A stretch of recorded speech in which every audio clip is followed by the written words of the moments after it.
Assalamualaikum warahmatullahi wabarakatuh. Perkenalkan, nama saya Fadila Amalia dengan NIM 24051020022 dari Prodi Sistem Informasi Universitas PGRI Madiun.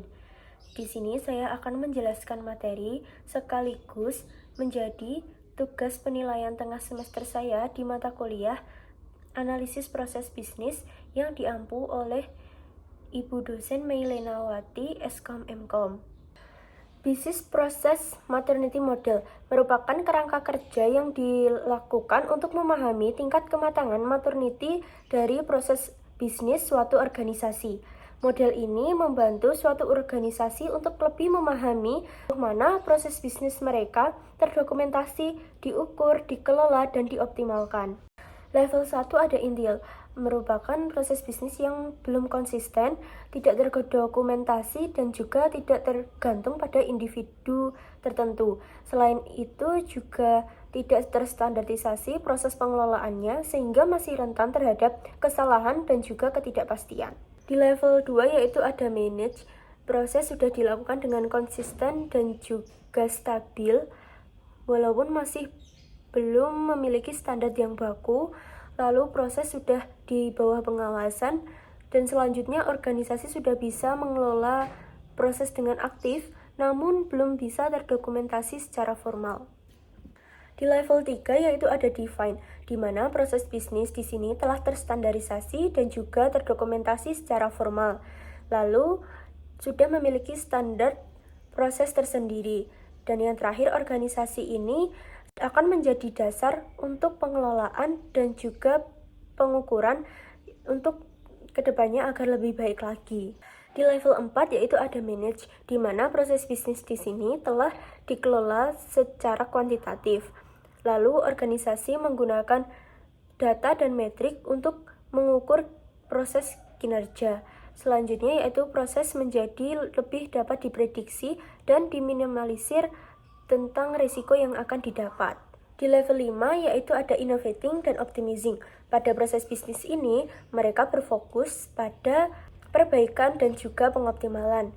Organisasi terus melakukan inovasi agar proses bisnis mereka efektif dan juga efisien. Lalu, fokus mereka akan terus pada perbaikan dan juga inovasi dalam proses bisnis mereka. Yang kedua yaitu ada Supply Chain Operation Reference, merupakan metode yang digunakan untuk menilai, menganalisis, dan meningkatkan kinerja rantai pasok secara menyeluruh. Metode ini dikembangkan oleh Supply Chain Council, yaitu sebuah asosiasi internasional nirlaba yang kini menjadi de facto dalam manajemen rantai pasok lintas industri. Selanjutnya yaitu ada komponen dari Supply Chain Operation Reference. Yang pertama ada plan, perencanaan. Kegiatan ini berisi tentang merencanakan kebutuhan, permintaan, penawaran, perencanaan produksi, kapasitas, dan juga inventaris suatu organisasi. Yang kedua ada source, yaitu pengadaan, aktivitas memilih dan mengelola pemasok, serta pengadaan bahan baku. Yang ketiga ada make, yaitu produksi, proses mengubah bahan mentah menjadi bahan jadi. Yang keempat yaitu ada deliver, pengiriman, penjadwalan, dan pengiriman produk ke tangan pelanggan. Dan yang kelima ada pengembalian atau return, penanganan produk return, dan proses pengembalian ke rantai pasok. Ada 3 pilar utama yang ada di Supply Chain Operation Reference. Yang pertama yaitu ada pemodelan proses, standar untuk mengidentifikasi dan menggambarkan proses rantai pasok. Yang kedua ada pengukuran kinerja, matriks standar untuk menilai performa rantai pasok. Yang ketiga yaitu ada best practice, yaitu praktik terbaik yang diterapkan untuk mencapai kinerja yang optimal. Untuk penerapan Supply Chain Operation Reference di industri retail ada contohnya yaitu swalayan. Yang kedua di industri makanan contohnya ada di restoran. Selanjutnya yang ketiga yaitu pembahasan tentang blockchain, merupakan sistem basis data yang memungkinkan berbagi informasi secara transparan dalam jaringan bisnis. Teknologi ini pada awalnya digunakan untuk mata uang kripto, contohnya Bitcoin. Namun sekarang telah berkembang ke berbagai sektor lainnya. blockchain juga bekerja tanpa otoritas penuh, jadi tidak ada satu pihak pun yang bisa berkendali atas jaringan ini. Selanjutnya yaitu setiap blok dalam blockchain berisi catatan transaksi yang sudah terverifikasi. Keamanan blockchain juga didukung oleh kriptografi dan mekanisme konsensus yang mencegah entry transaksi tidak sah. Lalu selanjutnya ada manfaat dari blockchain. Yang pertama, keamanan. Data yang disimpan dalam blockchain sangat sulit untuk diubah atau dimanipulasi. Dan yang kedua yaitu transparansi. Semua transaksi yang dilakukan di blockchain akan otomatis tercatat dan dapat diakses oleh semua peserta.